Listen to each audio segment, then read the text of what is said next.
What's up, y'all? We are back. This is episode 6 of the Milwaukee Brewers Out of the Park Baseball 25 series. We're here September 2nd, 2026. Your Milwaukee Brewers are 79-46. 2.5 games up in the NL Central, in first place, and 3 games over the Cardinals. This division has been insane this year. You could see the wild card race after us. Our 3 teams is 8.5 games back. So, we're in good shape for a playoff spot, but man, it just happens to be that some of the best teams in the league, actually, the 3 best teams in the NL are all in the NL Central this year. So it's going to be tough to win this division. You can see the freaking Braves are 60-64 in first place. Just insane. But yeah, we've been the best team in baseball through the first, 4/5 of the season, wherever this comes out to, 5/6 of the season. And yeah, it's been really good. We do have some, breaking news. We wound up DFAing Shane McClanahan. Things started out pretty promising. He was traded to us, probably somewhere like right here, 6 innings, 2 runs. I think it was back here. So yeah, 6 2/3, 3 runs. So, these first 3 starts were really good. And had this 5 runs in 5 innings, give up 2 runs in 2/3 of an inning, and then just got blown up 2 straight starts and moved into the bullpen. Wasn't doing any better there. So I think the dude's just washed. He'll get non-tendered I guess he won't be offered a contract at the end of the year because he'll be off the team. But yeah, the peripherals weren't looking any better, giving up way too many home runs. It was unfortunate. It was worth a shot, but yeah, that did not work out. Thankfully, we didn't give up too much. We gave up Aaron Ashby, who has been a solid enough starter for them, but he's due a bit of money. Dylan O'Ray, who's in Double-A for them now, hitting well enough in a couple games, and then Jonathan India, who's playing well. So it was not a great trade, but I think it was worth the risk at the end of the day.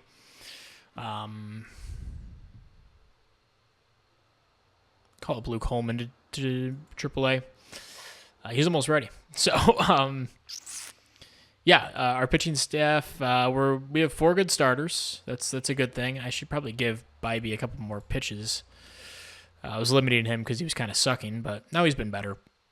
But we have 4 good starters, and then we're going to give Chase Silseth another shot, but we were using McClanahan. We gave Mazorski a few starts. He got suspended. Where the heck is he? Did I put him down in AAA? Whatever, he's here. Oh, he's down in AAA. Okay. I don't know why he's not popping up.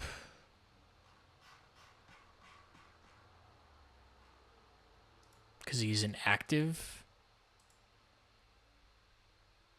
Okay, yeah, so I guess he's inactive. But it's him down to AAA. He got suspended. But he was no good in 2 starts. I gave up. Let's see, it was actually, it was 2 starts. So he was pitching well out of the bullpen. So I gave him the start, 5 innings, 4 runs, 6 walks, and then got, suspended, 1 hit, 1 earned run, and 1 home run into the game, 7 pitches, 3 batters faced. So we're going to go back to Silseth for at least 1 start. I had Bailey Ober up here. We signed him to a minor league deal at the beginning of the season. I didn't really pitch well or anything, particularly well in AAA, but, he has some decent ratings. He might be worth a look here. Bradley Blaylock might get a start or 2. He wasn't really any good when we started him, but he could maybe have learned something. But we're going to give Silseth the first shot at this spot.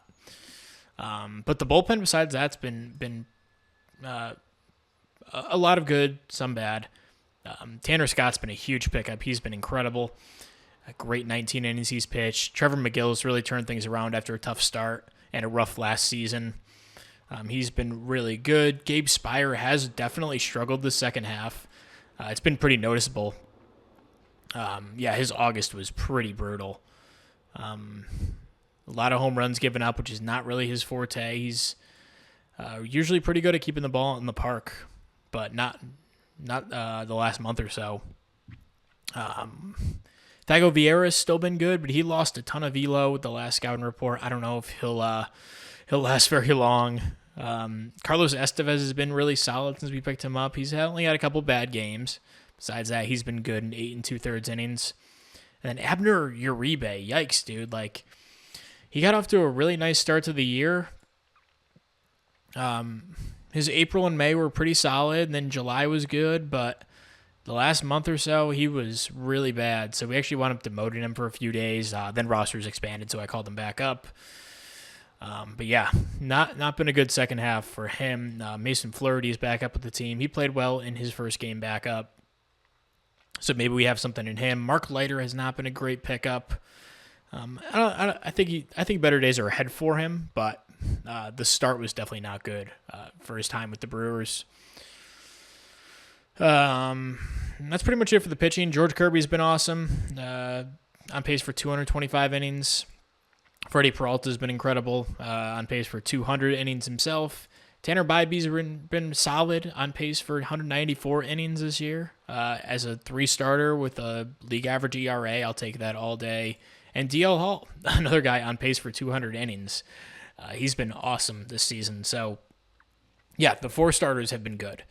It's just been finding that 5th guy, which has kind of been a problem all year. So, lineup-wise, Juan Soto, man, he's been so freaking good this season. So much better than last year. 22% walk rate. He's been maintaining that the whole year, which is just incredible. And his strikeout rate's down 2% from last year. He's on pace for 40-ish home runs. OPS 1 dot. Like, could not ask for any more out of Juan in year 2 here. Jackson Churrio's had a really solid season as well. I mean, he's had an excellent season. I would have expected a little bit more. His BABIP is probably still a little bit low. I don't know if he'll be a 300 BABIP guy or like a 330 guy, but I guess his career will tell. It looks like he should be with his speed and his BABIP rating and his power. I don't know. It feels like he should have a higher BABIP, so I think things might improve for him. But he's still been excellent as a Robin to Juan Soto. Juan Soto's Batman. And Brock Wilken. He's definitely pushing for more playing time. I mean, it's hard to keep Yelich in the lineup when you have a dude like this who's right behind him hitting like he is. 131 WRC plus, 144 OPS plus, depending on which version of this, if you like the WOBA version or if you like the OPS version of that stat. I think that's how it's calculated. But yeah, on pace for 2 WAR in just 97 games. He hasn't started all of them either. He's coming in as a pinch hitter for a bunch of them. But man, like this last game, he had 4 hits, 3 doubles, and a home run. Like just crazy stuff Brock Wilken's been doing this year, which makes giving up Tyler Black that was kind of the reason that I was okay giving him up, even if he is having a really nice season. For Seattle, he's been about as good of a hitter, but we were able to get George Kirby for him, so,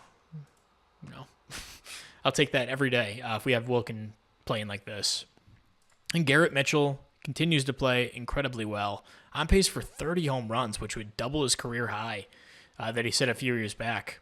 I mean, I don't know what it is. I guess I just have to platoon him, even though he hasn't been bad against lefties this season. Yeah, dude, he's been so good. And I haven't checked in on Sal Frelick. Remember, after year 1, we kind of made the decision to go with Mitchell instead of Frelick. And, yeah, that looks like it was the right choice. They both had pretty comparable seasons in year 1. I went with Mitchell due to his defense and his theoretical upside with the power that Frelick just did not have and probably will never have. And that's definitely been the right decision. Frelick hasn't been a bad player, but he's only worth 1.7 WAR through 2 seasons, and Mitchell's been worth more than that, double that in just 1 season, and even in a down year last year, he was much better than Frelick. So that was definitely the right choice. Blake Perkins taking a little bit more playing time from the center field position. He's still not playing every day. He's definitely just a platoon guy against lefties, but The numbers have been great when he's been out there. I think the BABIP's a little inflated where I don't think he can hold this up, but, can he be a league average hitter? Absolutely. So he's been great. William Contreras has cooled off a bit, but still a 116 WRC plus. He's been fine over first base. He's been good when he's had to catch, a positive framing run value. So yeah, definitely happy with William. Here in his second season, not behind the plate full time. Carlos Correa has also been really good, 115 WRC plus, on pace for almost 4 WAR. The power really hasn't been there this season. Only 8 home runs in 86 games. I would expect him to be like a 20 home run guy, but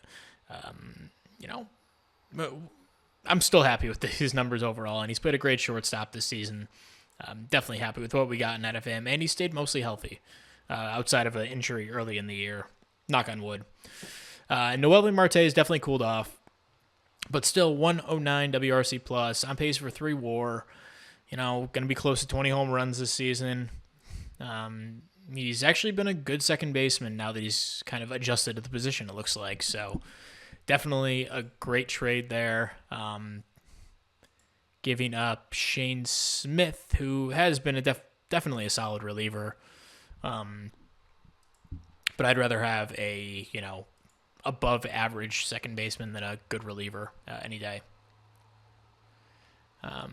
Jefferson Kiro definitely has not been as good at the bat as he was last year. But the numbers overall are definitely comparable to last season.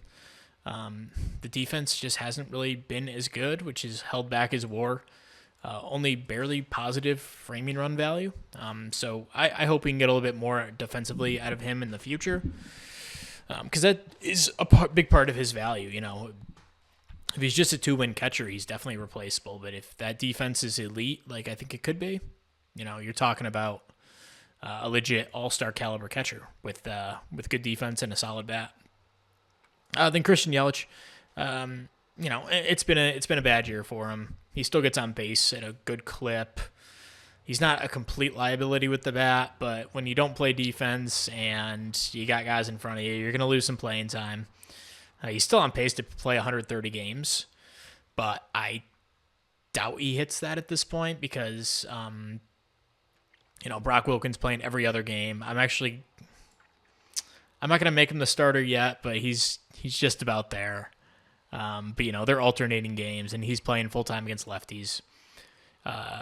It's definitely a Wilkin leading split at this point, even if Yelich is the official starter, just to keep him happy.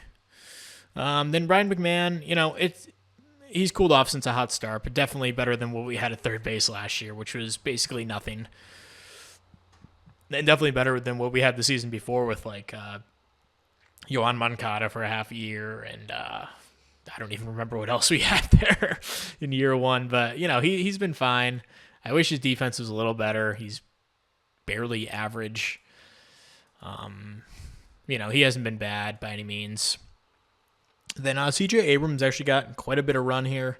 I wish he stole a few more bases. I bumped up all of his strategy, tendencies and stuff, but that didn't really seem to help. He only has 4 steals. But, he's been almost league average with the bat when he's been out there. He plays a good infield. He plays a really nice outfield. We might have a super utility guy on our hands. I really like him. Mauricio Dubon is back up with the team. He's barely played. Has he played? Has he played more than I thought? No, he's only played 3 games. Very sparingly used. He'll probably get... Yeah, I'm actually going to DFA him because I sent down Johan Rojas, but I'm going to recall him and put him back in that spot. In that backup center fielder spot.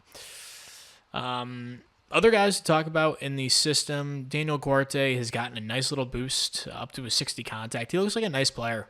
They're probably not ever a starter or anything, or maybe, a low-level starter if we need a second baseman, but definitely a nice player. Nolan Miller looks okay defensively. Carlos Rodriguez has gotten a cup of coffee in the majors, hasn't done much. Russell Smith hasn't been up with the team yet. Then Matthew Wood, a dude I definitely want to get up here because he has been absolutely destroying AAA.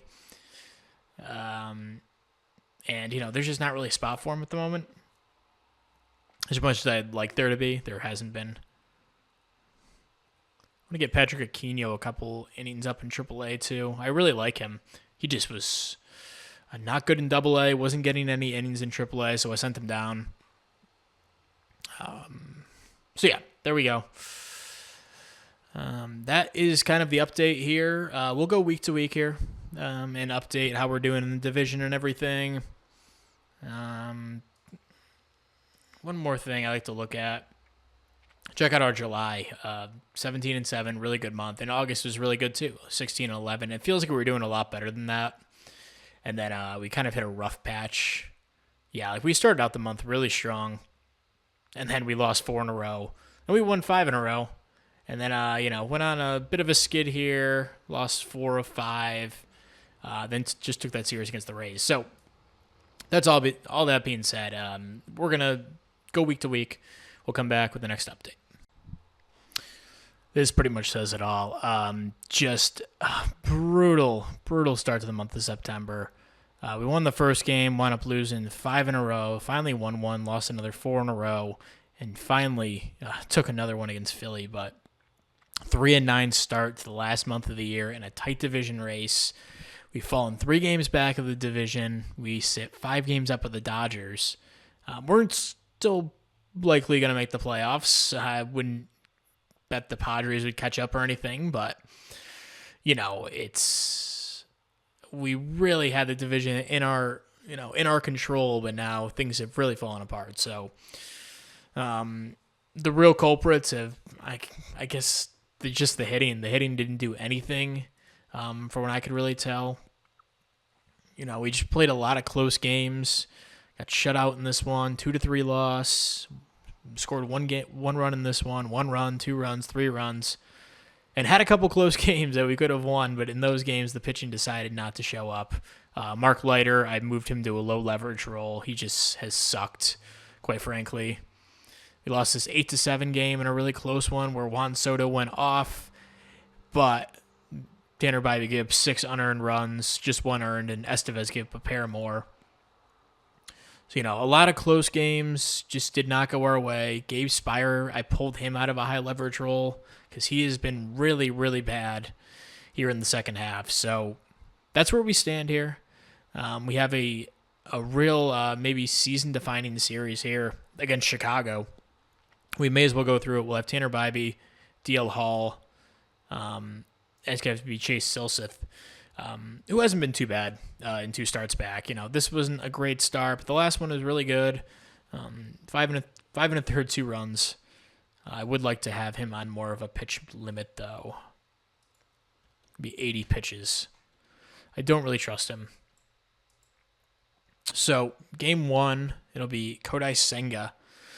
They acquired him mid-season, and he's been pretty good for them. And we'll have Tanner Bybee on the mound game 1. We lose 7-2, so the offense doesn't come up big, and the pitching definitely not good. Mason Flaherty, who had been really nice, he loses this one. Tanner Scott also gave up a run. So game 2, we'll have Jameson Taillon with a ERA over 5 against DL Hall. And a 4-3 win, so that's a big one. So if we can take the division here, or the series here, we can give ourselves a better shot here in the division. But DL Hall, a really quality start. Uribe, McGill, and Scott good out of the bullpen. So Justin Steele against Chase Silseth. Don't love our odds in this one, but maybe we can pull it off here against Chicago. We lose 4-2. Silseth with not the problem. Flaherty gives up another 2 runs. I got to pull him out of the 7th inning role because I kind of liked him there, but now he's just sucked. Can Carlos Estevez do something maybe? I'm kind of out of ideas here. And McGill also gave up a run, so that didn't help. But at least Silseth was good. That's inspiring enough. So now we have a series against Boston, who I can't imagine are too good. Okay, they're actually quite good. Second in runs scored, eighth in runs against. Not really sure how they got to that. They really don't have any good players. Tristan Casas went out. That sucks. Cedane Rafaela, really nice player. He's out as well. Marcelo Mayer, he'll be in during the series. He's a great player. Hunter Renfroe had a good season for them. Judd Fabian, not much of a player, but good potential. So they're definitely down a couple bodies here in this series, but still a good team. They'll have Jordan Hicks, Brian Bayo, and Chris Sale in their 3 games.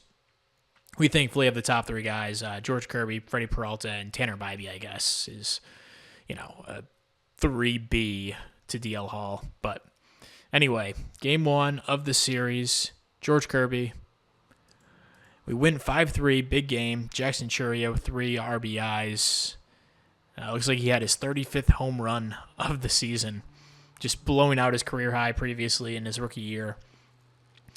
He's had a great, great season. And Juan Soto, another hit in this one. Brad Wilkin, he's moved to pretty much full-time DH at this point, so Yelich is definitely the reserve guy. Estevez gave up 3 runs, tried his best to blow it, but wound up coming out with the win. George Kirby, a great start. McGill and Scott do their job. So we are now 3 games back of the division, and we'll have Brian Bayo against Freddie Peralta, a game we kind of need to win here if we want to keep our hopes of the division alive. And we win 10-3, big game for the offense. Jackson Chourio had a 2-run home run in the first, and it looks like he got up twice in the first and hit, because that came after. Garrett Mitchell had a home run, 2-run single by Kiro. McMahon had a 2-run double, and then Chourio hit a 2-run double, or a 2-run home run. So a good game from Mitchell, Kiro, McMahon, and Chourio. We went up 8-0 in the first, and that's all it took. Freddie Peralta, good enough start. You don't have to do too much when you go up 8-0 before you go out for the second time. And Bradley Blaylock, nice job saving the pen. So we're looking for the sweep here with Tanner Bybee against Chris Sale. And we do 2-1 victory. Chourio drives in a run. Blake Perkins drove in a run as well. Tanner Bybee, an excellent start. 98 pitches, 8 innings, 1 run, 6 Ks, no walks. And Tanner Scott does the job in the 9th. So huge sweep of Boston. But the Cardinals keep pace. They are 89-56. We're 2 games back of them. So we'll have DL Hall. Do you have any off days? Oh, okay. So we could actually... we can't line it up. Never mind. Yeah, okay. Never mind.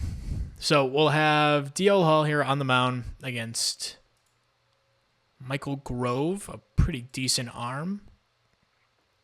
This is Daniel Palencia and Spencer Howard. So a Colorado team.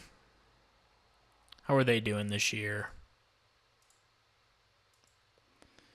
They're not horrible. So here we go. DL Hall against Michael Grove. We win 7-1, huge win. Finally starting to play some good baseball again. Garrett Mitchell, a massive game. 2 home runs, 4 RBIs. Christian Yelich has a couple of hits as well. Noelvi Marte, looks like he had a home run in the 5th. Solo shot. And then DL Hall, another really nice start. Carlos Estevez and Jacob Mazurski, nice out of the bullpen. So game 2, Daniel Palencia, Chase Silseth, looking to follow up on a couple of good starts in a row. And we win 12-9. Doesn't look like it was a great start. Considering everything, it's not the worst thing in the world. Bailey Obra, that might have been his first game in the season. It was. He was quite good. Might have to give him the ball next time. But Abner Uribe continues to struggle this season, man. He's been rough. But Trevor McGill is able to close things out. A huge game from Churio. He has 4 hits, 2 RBIs. Contreras drives in 2. Correa drives in 6. 2 home runs, 1 in the first, a 3-run shot in the first, and a 3-run shot in the third. And then Christian Yelich also got a hit and an RBI. Travis Bazana had a crazy game for them. And yeah, we definitely got to Palencia and this guy, Strelfick, I guess is his name. Okay. So we have George Kirby here on the mound. And St. Louis has clinched a playoff spot, so we're just a couple games behind them. We're now 1.5 games back of the division. And it'll be Kirby against Howard. Huge game.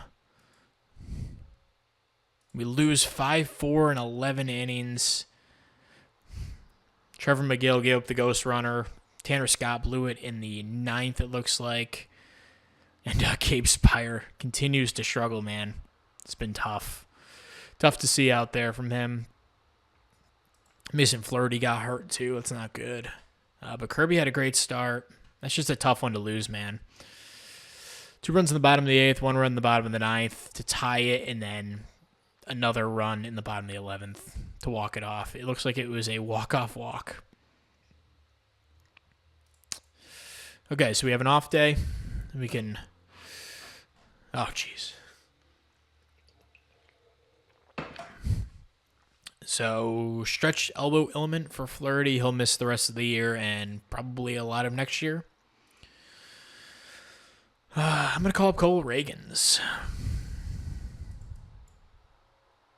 Why not? So the good thing is we could pull Silseth out for this run through the rotation because we'll have the off days to just throw Kirby again. So it'll be Kyle Harrison, Landon Rope, and Blake Snell. We'll have Freddie Peralta, Tanner Bybee, DL Hall. So let's do it here. Game 1 of the series. We lose 3-0, shut down by Kyle Harrison and company. Peralta wasn't necessarily bad, but the offense, only 2 hits. Not going to cut it. We lose game 1, fall to 3rd place in the division now. We have clinched a playoff spot, but this is really heating up here for the division race. So game 2, a must win to keep this stuff alive. Tanner Bybee on the mound. We lose 4-1. Bybee was excellent, but Mussorgsky, he continues to struggle. Just not been able to figure out here in the major leagues. I thought he wouldn't have a problem as a reliever, but he has definitely had struggles. Mark Leiter was good for what it matters, and yeah, the offense, nothing going in game 2. So game 3, looking to salvage the series here against Blake Snell. We'll have DL Hall, lefty of our own. And we win 4-0. Tanner Bybee goes out. Oh, that sucks. He was having such a nice year, too. That's a shame. So he'll miss the rest of the season.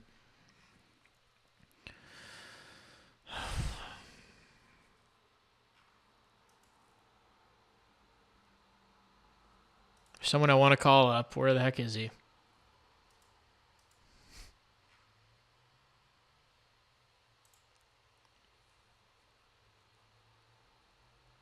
Yeah. Who is there anyone else down here that I really like? Not really. I like Edward Cabrera. He pitched well this year. I'm going to call up Edward Cabrera instead.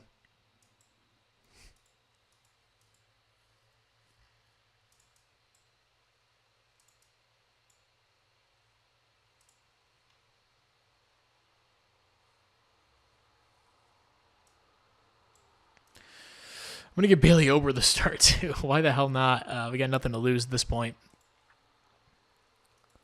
So it looks like we'll have to go back to the 5-man rotation this time through. So we'll go with Silseth, I guess. Okay, so we have the series against Houston. It'll be Bryce Wilson, Framber Valdez, Christian Javier. A couple of tough starters against George Kirby, Freddie Peralta, and Bailey Ober / TBD. We win 6-4. Churio goes down. He's going to have to play through it, unfortunately, for him. We win 6-4. Big game for Yelich. Kirby, not the best start of his season, but fights through 5 2/3. Gabe Spire was really good. He needed a good performance, and Tanner Scott, once again, really good. So game 2 here, we'll have Freddie Peralta on the mound against Framber Valdez. Win 3-0, huge win. Scouting update. Mark Leiter loses a ton of velo. That's not really surprising. Olin Johnson's looking pretty good. Gets a little bump in his velocity. Eric Becker, a second-round pick this season, did not play too well down in A-ball this year. Eduardo Quintero has, bizarrely just completely plateaued at high A. So interesting, but he did deal with the post-concussion syndrome for a lot of the year. So unfortunate. Hopefully he comes back.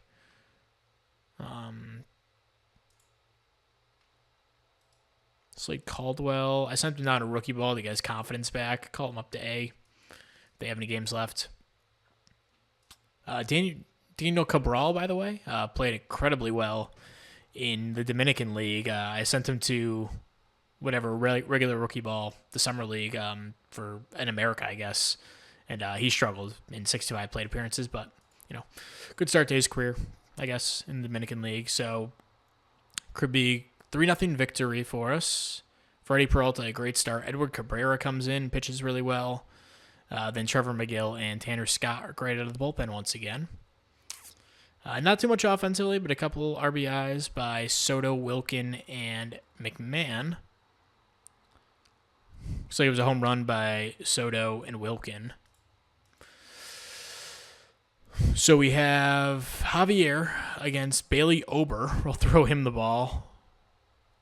And 2-0 loss. Bailey Ober, really nice start. And Uribe was good at the pen too. But Javier shuts us down. Just 4 hits as a team.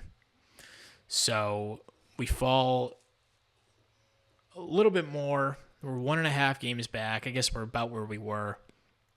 But man, this is about as close as it gets here for the division title. It all comes down to this series, or I guess the next 2 series. It'll be, we have a couple. Okay. Oh, that's going to be an interesting one at the end against St. Louis to end it. So we have 4 against Philly, who have not been good, I assume. Are they in first place in the division? They must be. Okay, they are in first place, 75 and 77. Just bizarre. And we'll play Atlanta, who is 70 and 82. And then we'll play St. Louis. So a very winnable schedule. We still need to win these games, but it's a couple games that we can win. And I guess DL Hall is not rested for this game, so we'll go to Silseth first. So game 1, Chase Silseth against Zach Eflin. Yikes. We get 15 hits and put up 4 runs. They get 12 hits, put up 11 runs. Silseth sucked. Bradley Blaylock sucked. Mazorski sucked. At least Brian Houston was good, but my God. Horrible pitching performance. Squandered a ton of hits, it looks like. I don't know if they have team left on base 13. 2 double plays. Yikes, man. That looks like a great box score until you see we scored 4 runs. Just brutal. So we'll have Zach Wheeler now against DL Hall in game 2 of the series. We lose 4-0, 2 hits total. DL Hall, not the worst start in the world. Mark Leiter, good in the bullpen, but my goodness, just disastrous start to the series. We now fall 3.5 games back in the division. And things are not looking good here. So Andrew Painter here against George Kirby, trying to salvage the series here in game 3, and we do 7-6 victory. Took all we could out of the offense. Contreras had 3 hits, Kiro 2 hits, Blake Perkins drove in a run. George Kirby, not the best start. Spire struggled again, but McGill and Scott have been locked down here. down the stretch. And so Mick Abel against Freddie Peralta here, looking to split the series and keep our division hopes alive. We wind up dropping 3 of 4 against the Phillies. Just heartbreaking stuff. Oh, my God. Oh, we went up 5. Oh, sorry. No, that's... Yeah, okay. We have 4 runs in the top of the 10th. My God. Trevor McGill, Tanner Scott, just after I was praising them, of course. Yeah, that's just brutal stuff, man. Brutal stuff. So we lose 3 of 4. We're 2.5 games back of the division. Still a shot here with 5 to go. Or 6 to go. Nope, 5 to go. That doesn't seem right. Oh, yeah, okay. It is 5 to go. 6 to go. Okay. Bailey Ober here.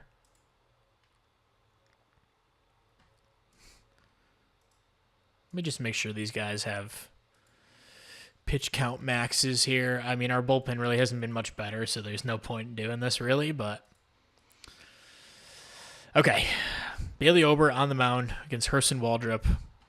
A lowly Braves team. 6-4 victory. I thought I was going to jinx it by saying that. 3 hits, 3 RBIs for Churio. Ober gave us enough, and Uribe and Estevez getting it done in the back end. Love that. So game 2, Frankie Montas against Chase Silseth. Big game here. Big game. We're 2 games back of the division. We lose 3-2. Man, the pitching really hasn't been an issue for the most part. Mussorgsky fucking sucks, dude. Holy shit. He's so bad. I don't know what to do with him.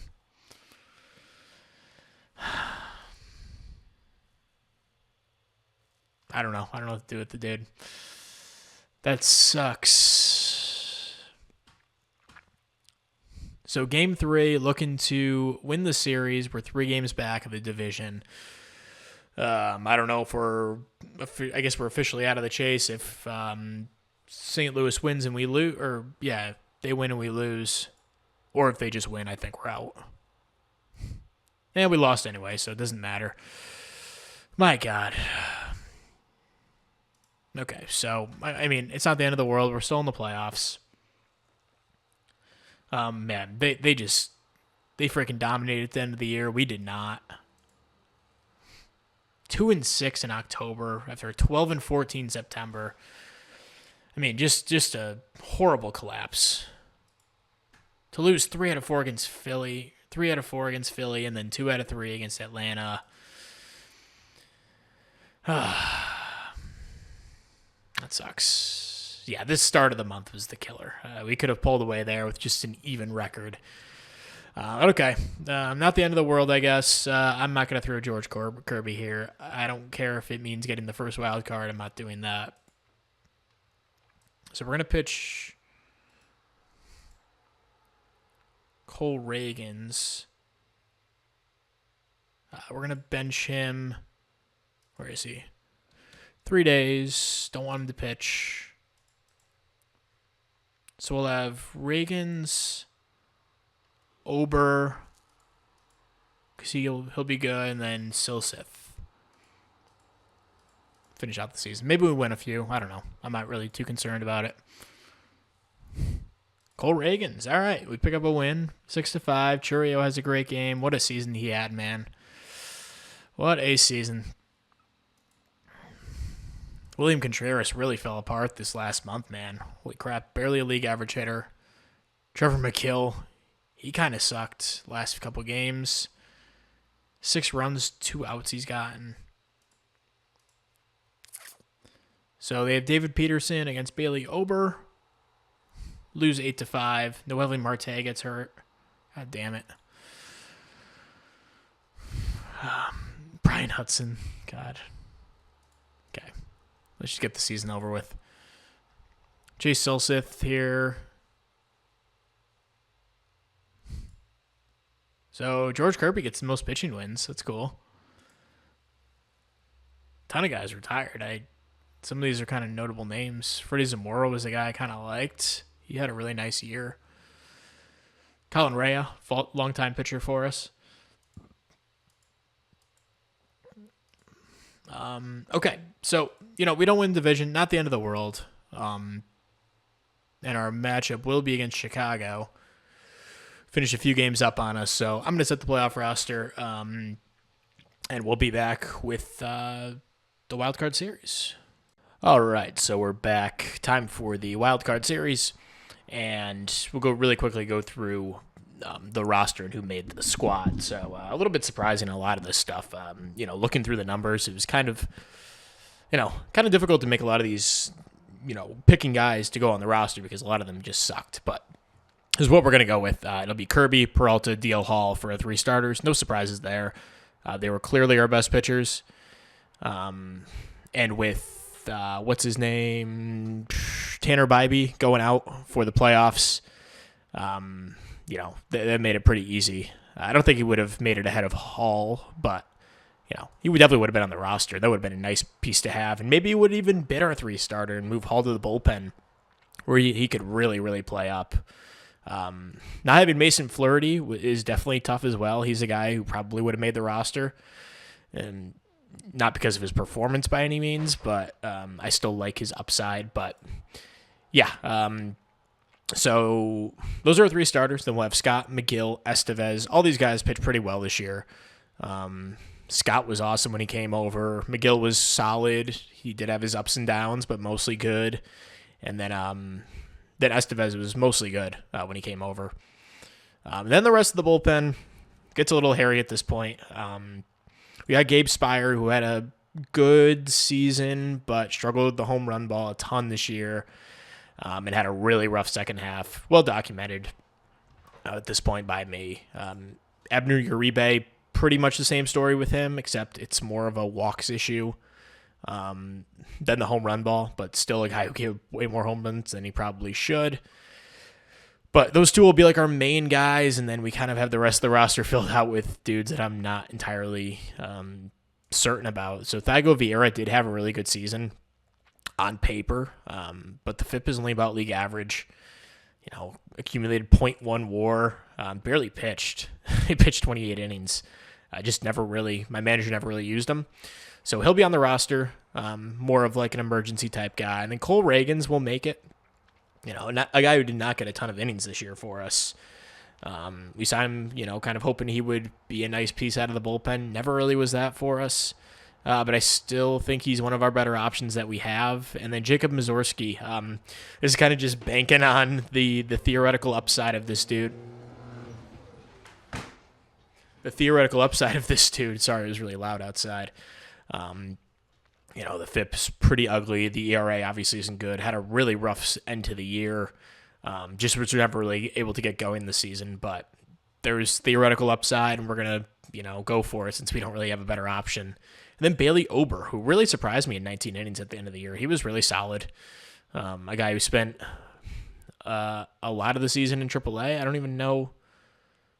Yeah, he never really even pitched, which is weird. Really weird that he never pitched. But a dude who I think can actually stick with this team for next season. So he'll be our long man if they need to use him. I'm not sure if they will, but anyway. He's on the roster. And then the offense, we're carrying 14 hitters, only 12 pitchers for the short set. So, it's pretty much business as usual. Ryan McMahon had a horrible end to the season. He finished with an 80 WRC plus after hovering around league average, 90 for most of the year. Just had a brutal month of August and particularly September where he was just horrible. Really, the second half for him was ugly. All right, got cut off there. Had to go do some stuff, but yeah, McMahon, not a good season. I don't know where I was going with that when I originally went into this, but he's in the starting lineup. Carlos Correa had a tough end to the year, but he'll be our starting shortstop. And then the outfield's pretty set. I don't think I went over like end of year stats, but you can take a look here. Mostly good. A lot of guys that started strong ended poorly, like Contreras, Correa, Kiro actually made his way up to a league average hitter, which is sweet. 2.8 WAR on the year. Really good season out of our young starting catcher. Mitchell, Cheerio, and Soto all finished really strong. 3+ WAR for all of them. 5.8 for Soto and Cheerio. Nolan Marte, unfortunately, finished below league average according to WRC Plus, about league average according to OPS Plus, but still a really good year out of him. And yeah, that's the hitting. Check out the lineup against lefties. We'll take Garrett Mitchell out and put Blake Perkins in, who had a really nice year playing that role. So he will be used in Game 2 and Game 3. So we actually catch a bad draw with two lefties. Andrew Nardi will start Game 2 for them, I guess. They've converted him to a starter. And Justin Steele will get the ball in Game 3. Looks like they used him late in the year, unfortunately, for them. But, we'll see if they get to a Game 3 and if he'll be needed. And Senga will start Game 1 for them. He had a great season for them. Led the league in ERA, despite a decently elevated walk rate. But pretty identical stats between Chicago and New York. A guy I definitely looked at picking up at the deadline, but it was a little expensive. What did they wind up trading for him anyway? This guy and, basically nothing. Wow, that sucks. Anyway, we'll jump into the postseason here. Let's do it. In Chicago, Game 1, Kodai Senga against George Kirby, two of the best starters in the National League this season. And we, lose 11-0 in Game 1 of the series. Kirby did not fare well, and then Uribe and Ober were horrible. No offense whatsoever, only 3 hits total off of Senga and Kyle Finnegan. So that's a really tough way to start the series, but it only counts as 1 loss. So hopefully we can bounce back here. Nardi against Peralta. Trying to keep our season alive here. And, let's do it. So we get swept in the NL wildcard. The Cubs win on a walk-off in the 11th. Tanner Scott, unfortunately, gave up the run there. A really good start from Peralta. In what might be his last start, is almost certainly his last start as a Milwaukee Brewer. He was really good, gave us a shot to win. Spire gave up a run in 2 1/3, and then, Tanner Scott gave up the other run. Just no offense this series, man. You got to be able to score more than 2 runs to win a playoff game. Our only one run came from Noelvi Marte. Looks like he had a homer. And, Daniel Guarte came in as a pinch hitter. And actually had an RBI walk, it looks like. So that's such an unfortunate end to a really nice season we had. And, this will be a new look team coming into next year, of course. We're going to be losing one of our key players. Freddie Peralta will likely be out. And where does that leave our pitching staff? I'm not really sure. Is Mazurski a guy we look to trade? While his value is still decent, I assume. That most of the hitters are coming back for next season. So, that's a good thing. But, Yelich will be a year older. We still have to deal with his contract that runs for 2 more seasons after this. So, it's going to be an interesting road ahead. But we can go into international scouting really quick. Just check over some guys, see what we're looking at. We did make 1 big signing last year. So I don't know if we'll go quantity over quality approach here. We'll see what's kind of available. I mean, this first baseman's really good, but he's probably only a DH. He's actually dreadful at first base, but a great bat. And brings absolutely nothing else. No speed, no defense. Juan Mata, not a great player. Edgar Vera is okay. I like him quite a bit. Luis Pellerano doesn't bring much defense. He basically is a DH. It's possible we could develop the defense, but he's starting from a pretty low spot. And it would take a couple seasons to get him to a playable spot. Nelson Pinedo is a really nice player, but he has the low work ethic, low intelligence. Not necessarily a deal breaker, depending on what his demand is, but if he wants top of the market money, we're not going to be able to afford that. David Ibarra is pretty good. I like his pitch mix quite a bit. Curveball, screwball, changeup, sinker, splitter. A ton of movement. Good intelligence. We'll see what he's demanding. Luis Campos is a nice enough player. Edgar DeHaro's okay, but no defense. So this is looking like we might go bargain bin hunting and bring in a lot of maybe cheaper players here. Juan Gallardo is a guy I really like. Good defense, pretty decent bat upside, good work ethic, good intelligence. There's some good hitters down here for sure. I like this guy quite a bit too. So let me go back to the scouting screen. I like that a bit more than other ones. So just because we can see the demands right here. So this guy's cheap. 1.9 million. We probably can get him maybe at a decent number. Gallardo's a nice player, even though he's a little expensive. We'll see if we can get him under his projected money. David Morales is a little more expensive. A lot of these guys are expensive. Sergio Sandoval is a pretty good player. He's cheap enough. I'll throw him on the list. This guy could be okay, and he's really cheap, $750,000. Francado, kind of same story with him. Really cheap reliever here. Alfredo Morales, curveball cutter guy. I like him. He's super cheap, $160,000 demand.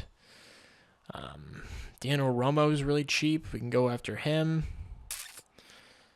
Cutter changeup. Don't love that. Go for yet another catcher. I don't hate him. But David Zavala, good work ethic, decent bat. We'll throw him on the list. Belmontes is a little expensive.